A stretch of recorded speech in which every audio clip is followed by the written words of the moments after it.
जिले करीम नगर के सैयदापुर मंडल के भारत राष्ट्र समिति से वाबस्ता सरकर्दा कायदीन और कारकुनों का तंजीमी इजलास बिला वेंकट रेड्डी की ज़ेर सदारत मुनक़्क़द हुआ, जिसमें मुकामी साबिक़ा रुकन असम्बली वी सतीश कुमार ने शिरकत करते हुए मुखातिब किया। इजलास में एस प्रभाकर रेड्डी, एस सुराजैया, मोहम्मद इमामुद्दीन और दूसरे कायदीन ने शिरकत करते हुए खिताब किया।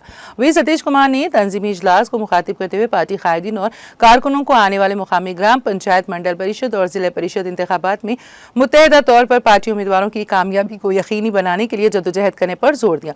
उन्होंने सैयदापुर मंडल में गुलाबी परचम लहराने और पार्टी की अजमत रफ्ता की बहाली के लिए अपने अज़ाइम का ऐलान किया।